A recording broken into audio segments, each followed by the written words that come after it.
book of 2 Corinthians chapter 12.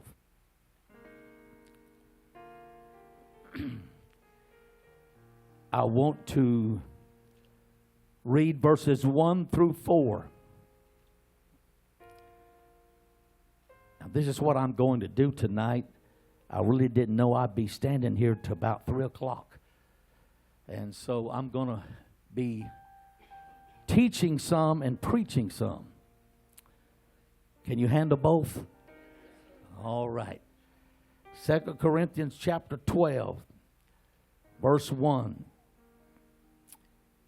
It is not expedient for me, doubtless, to glory. I will come to visions and revelations of the Lord. I knew a man in Christ above 14 years ago, whether in body I cannot tell, or whether out of the body I cannot tell. God knoweth. Such a one caught up to the third heaven. And I knew such a man, whether in body or out of the body, I cannot tell, God knoweth. How that he was caught up into paradise and heard unspeakable words, which is not lawful for a man to utter. Reading verse 4 again. How that he was caught up into paradise and heard. Everybody say, he heard. And heard unspeakable words, which is not lawful for a man to utter. You may be seated.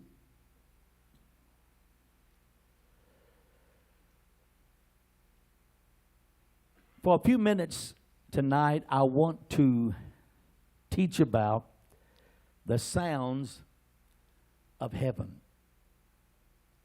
The sounds of heaven. And first of all, I want to say, it doesn't matter what the agnostics and the atheists might say. There is a very real place called heaven. I want to say it again. There is a very real place called heaven. Somewhere around AD 44, the Apostle Paul had a vision that was sent to him from God. And while in this vision, Paul himself said, I was caught up into the third heaven, and I heard things that are unlawful for me to speak about. Now, the Jews speak of 7 heavens in some of their writings, but the Bible in the New Testament only speaks of 3. It talks about the atmospheric heaven, the starry heavens, and then the third heaven. The third heaven is where the souls of departed saints and angels and God dwells. And heaven is a place I want to go. Is that the way you feel? Praise God. You know, I'm standing here tonight because your pastor called me this afternoon and asked me to fill in because he's in Houston. Didn't think he'd be able to make it back in time. But I want you to know something. Had I not been standing here, I'd still be in church.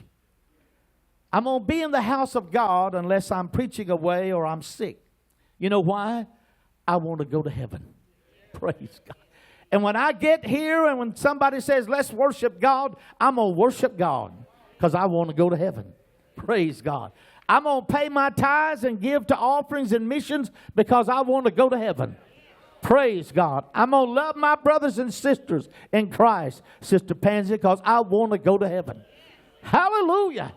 Does anybody in this church on a Wednesday night want to make it to heaven? Yes, we do. Heaven will become a reality for the church at the sounding of the trumpet. 1 Thessalonians chapter 4, verses 16 through 18. Paul again said, the Lord himself is going to descend from heaven with a shout.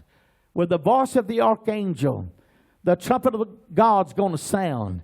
And then the dead in Christ are going to rise first. And then, everybody say then we which are alive and remain shall be caught up together with them to meet the Lord in the air.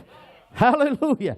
And we're going to visit that place that I'm talking about in this study tonight. A place called heaven. In heaven there are walls of jasper and streets of gold. In heaven there are gates of pearl and there's a river of life. In heaven there are angels and prophets and saints. Anybody got anybody already over there you'd like to see again? You know, I was sitting in my recliner today and I got to thinking about the community where I was raised, where I went back to pastor. And I started, Brother Irvin, way down there by Elmer Inman's house. And I started coming up 14, 16. Not a single person is still there that was there when I was a child. And many of them were there when I first started pastoring there 35 years ago. They're not there anymore. I come all the way up to the church. I went down Highway 190. The saints that were living there, they're not there anymore. I went down dirt roads to saints' house, and they're not living there anymore. And I got to thinking about it. But you know where they're at? They're in that place called heaven. Praise God. I really believe most of them, at least I can say safely, that they're in heaven already. And I haven't arrived there yet, but I mean to meet them one day. I got a grandmother, I got a mother and a father, I got a mother-in-law and a father-in-law. I got friends and neighbors that's already in that place called heaven. I want the devil to know tonight, I got my mind made up. I'm going to heaven. I'm not going to let anything stop me. I said, I'm not going to let anything stop me. I don't care what anybody says. I don't care what the devil launches against me. I want to go to heaven. Hallelujah. In heaven, there's 10,000 voices crying, holy, holy, holy is the Lord God Almighty. I believe there's more than 10,000. They're right there while we're sitting in this Wednesday night service, and they're crying, holy, holy, holy is the Lord God Almighty. Praise God. And I agree with them. I said I agree with them. And I want the devil to know. I want the world to know. I come to this place to worship because I'm on my way to a city whose builder and maker is God. Hallelujah. The sounds of heaven will be laughter and joy. I don't believe there's going to be any grumpy people in heaven. No cranky people over there. I remember when our pastor was about 3 years old, he wasn't looking too good. I said, what's wrong with you, boy? He said, I'm cranky. I won't never forget that. I'm cranky. Well, there's not going to be any cranky people in heaven. So if you don't like laughter and joy, don't worry about it. Praise God. But when we get there, we're going to be a happy people. It's going to be a joy occasion. I said it's going to be a joyous occasion. Thank God. I just want to go, don't you? There's going to be singing. There's going to be worship. Oh, the sounds of heaven. Hallelujah. I don't know how it's all going to be, but I mean to find out. I just want to go there. And the thing about it is, with laughter and joy and singing and worship, and we've praised God for 10,000 years, we've only just begun. Praise God. I don't know what all we're going to eat, but there's going to be some good food over there. Wouldn't be heaven without it. Right? You know, I saw a recipe online this week. I told my wife, I said, I'm going to cook this. And I took shrimp, some real hot smoked sausage. I took corn on the cob. I took potatoes. I took onions, all kinds of things, and I put them in foil, and she come over there and looked at it and made sure I did it right. What else we put in there? A lot of things, and we just wrapped it up in foil and put it in an oven, cooked it for an hour. Let me tell you something, folks. I decided I was a good cook. Some of the best stuff I don't even know what you call it. All I know was it was good. Praise God. Thank the Lord. Everything in heaven's going to be good.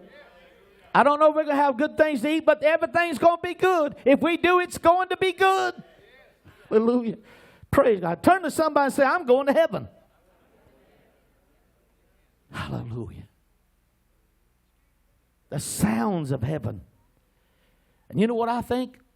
I think every now and then, here on a Sunday, God gives us just a little taste of what it's going to sound like in heaven. When all the people of God are gathered together in one place and we're worshiping Him in spirit and in truth. And for just a little while, we forget about our troubles. And we forget about the enemy of our soul. We forget about who likes us and who doesn't like us. But we got our mind on Jesus. And everybody is one mind and one accord. God's given us just a little bit of taste of what it's going to sound like when we arrive in that city with streets of gold and walls of jasper. Amen.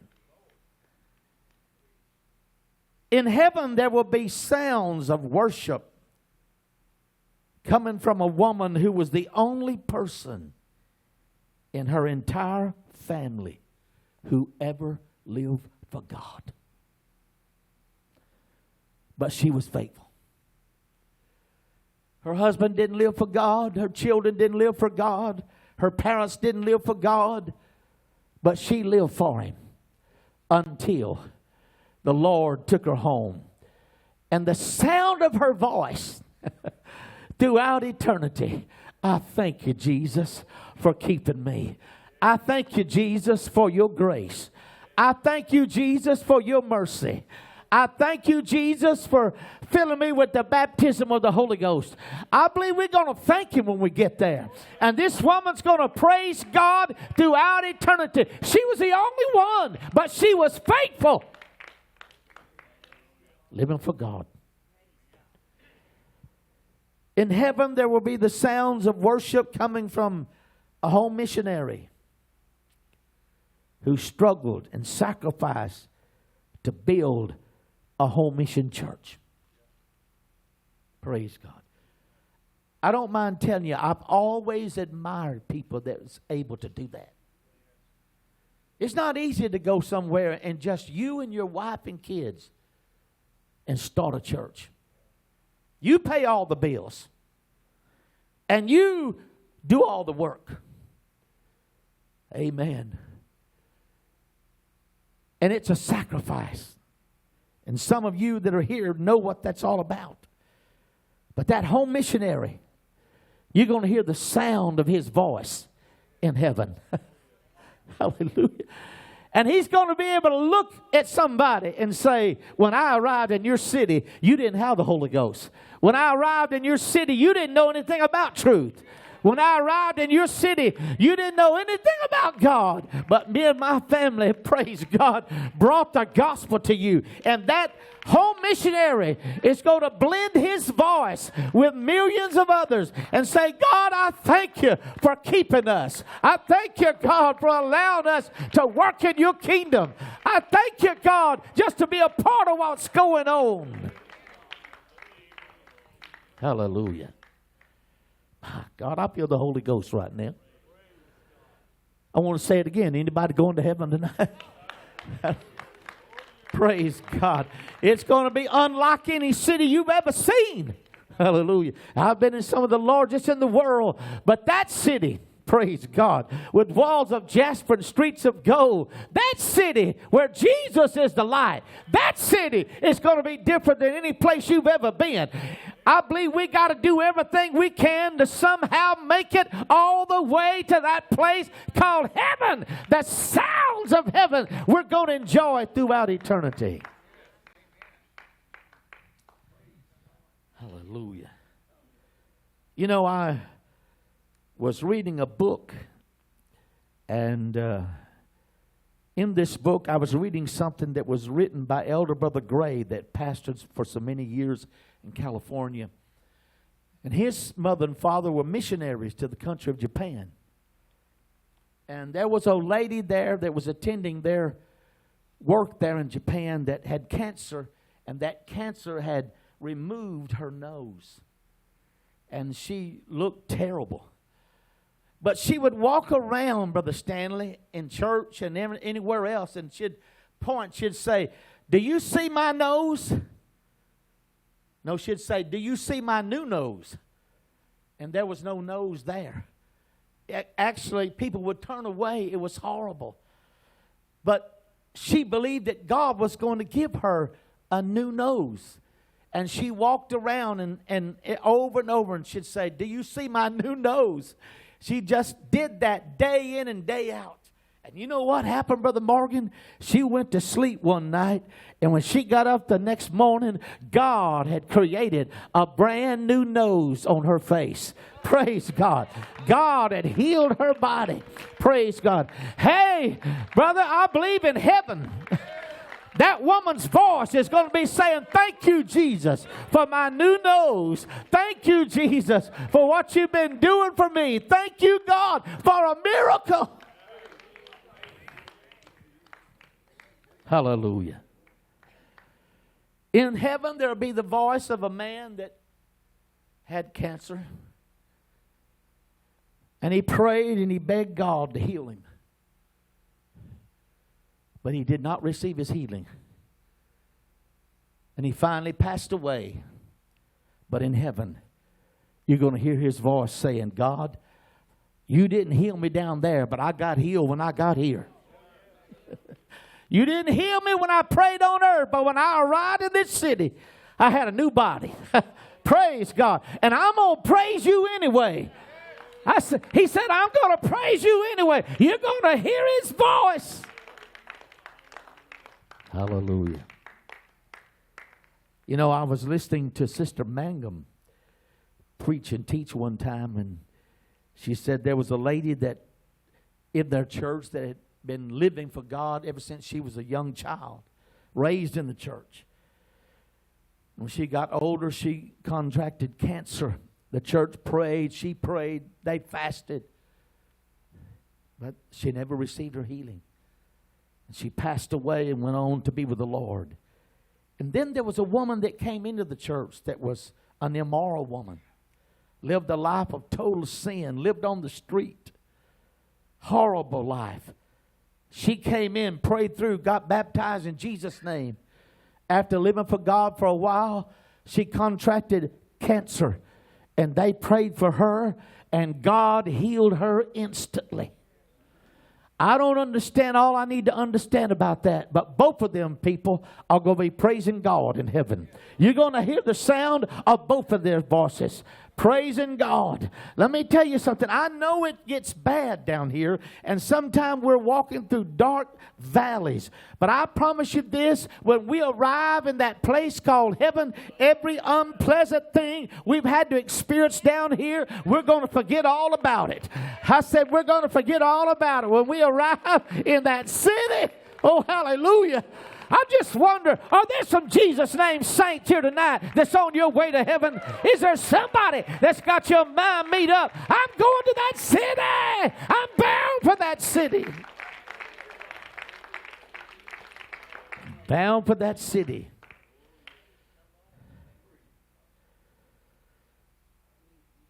You'll hear the voice of saints that was lied on and mistreated by their fellow man, but yet they remain faithful. You ever had anything untrue told about you? Most of us have. and it hurts. But those saints that said, well, things that are being said are not true, it hurts. But I'm not going to let it separate me from the love of God. Because there's a city where nothing like this will ever happen again. There's a city where there's not anything unpleasant. And somehow, by God's grace, I'm going to make it. I feel the Lord in the house. In that place called heaven, there will be the voices of little children that God took to heaven before they come to the age of accountability. When I was thinking about this today, I was thinking about a day that I was with your pastor. And it was one of the coldest days of winter in East Texas. And he was preaching a funeral. I was sitting out in the congregation, and that little casket was about that long. Just about that long. And I'll have to say, I'm not saying this because he's my son, but if I ever heard a man do a good job, he did a good job that day. He said the right things. To comfort a family, a young family that lost a little baby about that long. And then, I don't mind telling you, we went to the cemetery. It was so cold. And I just could not hardly stand the thought of putting that little casket in the ground on that icy, stormy winter day. Your pastor stood there and did the committal. He was so cold, he forgot his overcoat. I tried to give him mine. He wouldn't take it. I was about to freeze with it on. But I thought about that. But you know what? Heaven wouldn't be heaven if we didn't hear the sounds of little children, little babies and little children. And they're going to be young forever. You parents know what I'm talking about when you're hugging that grandchild or that baby and you're hoping they never grow up. Praise God. Just wait till we get to that city. Hallelujah. Little children's going to be standing around making their joyful sounds. I'm telling you, we cannot understand how it's really going to be. I know I can't understand, but I'm going. I'm going to find out. I said, I'm going to find out by His grace. I'm going to that city. Paul said, I heard things it's not lawful for me to talk about. I don't know what all he heard, but he went to the third heaven. And one of these days, the gravitational pull of planet Earth is going to lose its hold on us. And we're going to be raptured out of here. And we're going past the sun, the moon, the stars, wherever it's at. Praise God. We don't have to have a space suit on. We're going to have a glorified body, like the body of Jesus Christ that came out of the grave on the third day. Hallelujah. And we're going to ascend into the heavens just like He did. Praise God. Heaven will be a wonderful, wonderful place. Now in heaven, there will be no sound of the sirens of an emergency vehicle.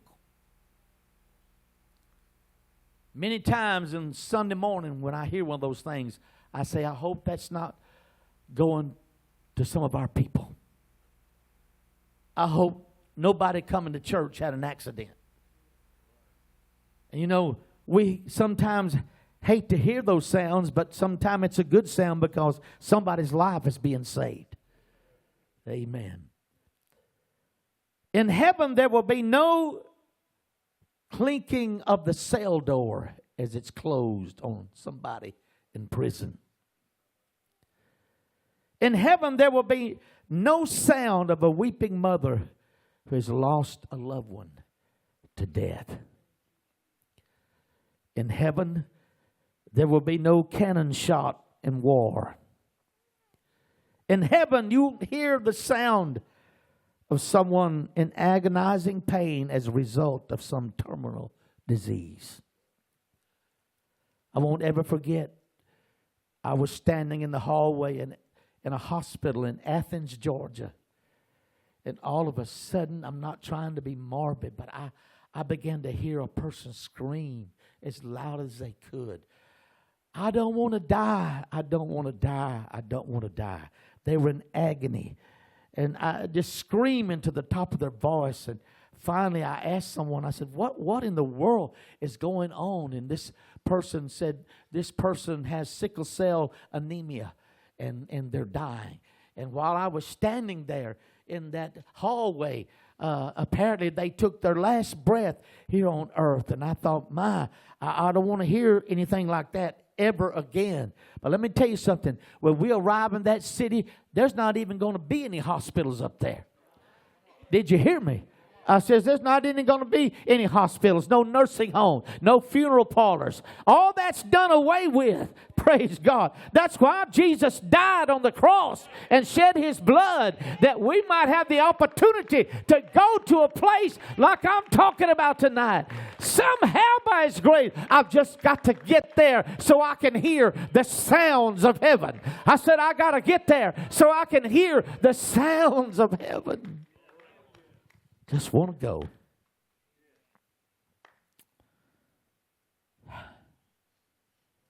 Andolobohu satayata ikotolobohu isatalabahaya. Oh God. Hallelujah. Praise God. Heaven's going to be worth every sacrifice. Heaven's going to be worth every prayer that we will ever pray. It'll be worth every day that we fasted. Every hour we spent on our knees. Somehow we've just got to make it. Hallelujah. The sounds of heaven. My. Hallelujah. Oh God. That's why we gather here. We're trying to prepare ourselves for that moment in time that God comes back and takes us to that place that he's prepared. He said, if I go away and prepare a place for you, I'm coming again to receive you unto myself, so that where I am, you shall be there also. Hallelujah.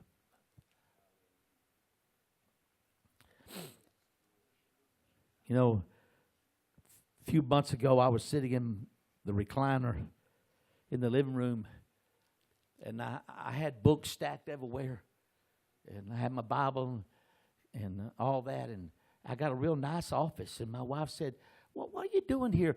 And all this piled up here, you got a nice office in there.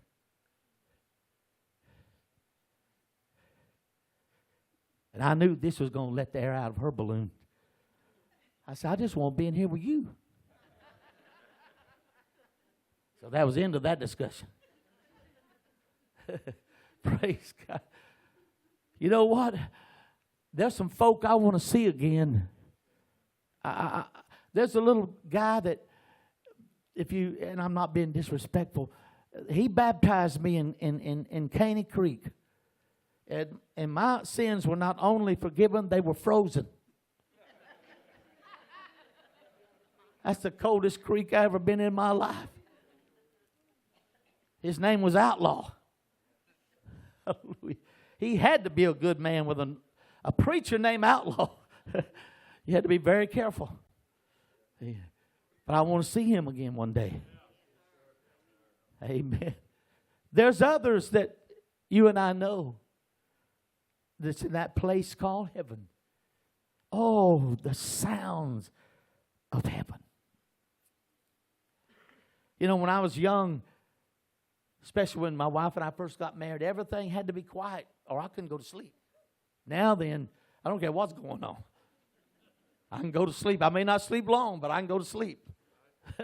And all you elderly say amen. Amen. Praise God.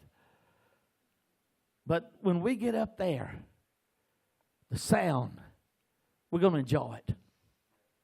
The sounds of heaven.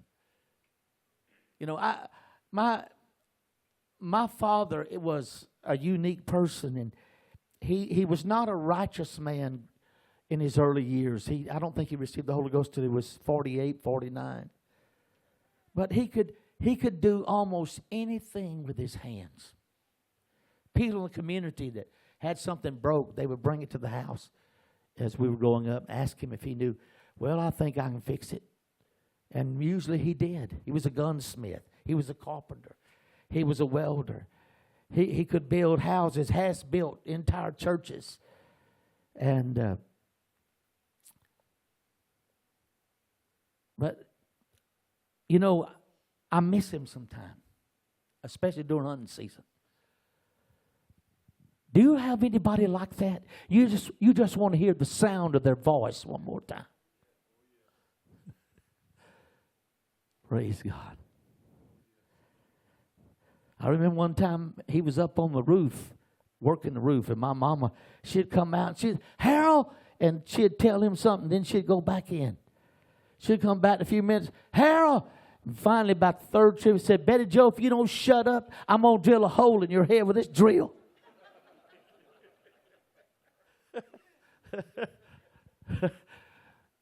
I just like to hear the sound of them getting a little argument one more time.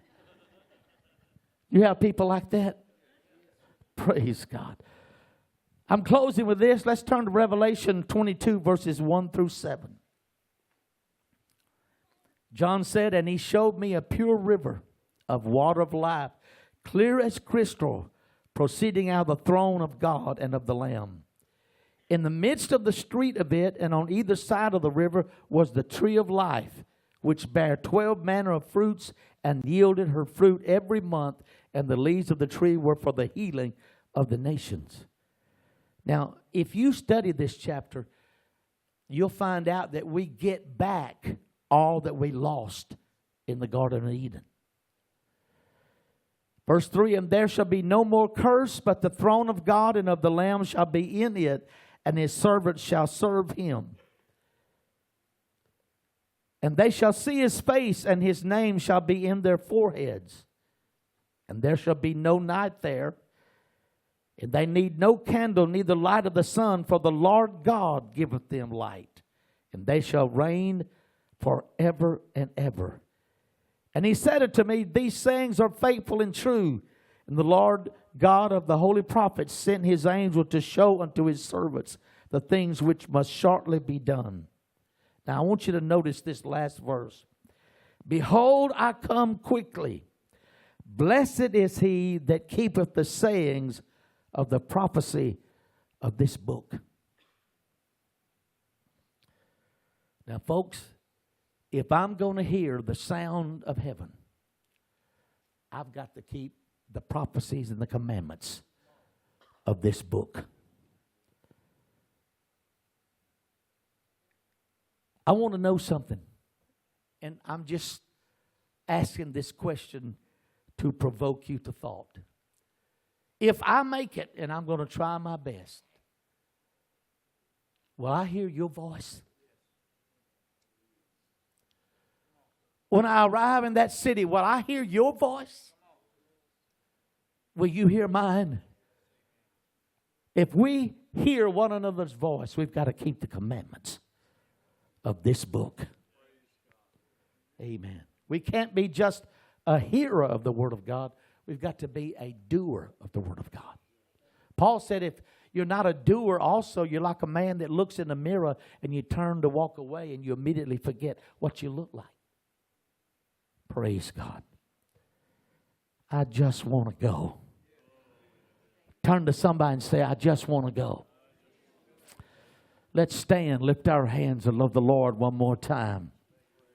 God, we love you. We thank you for your presence that we feel right now that gives us strength in our souls. Amen, amen. Praise God. Thank you, Lord. Amen.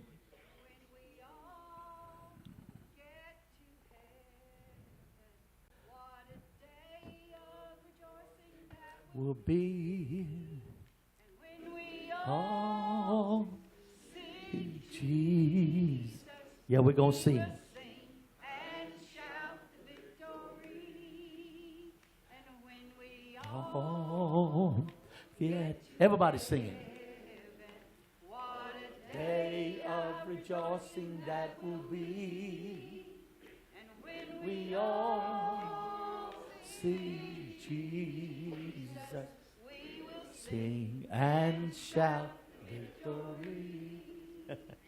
Amen. Praise God. Hallelujah.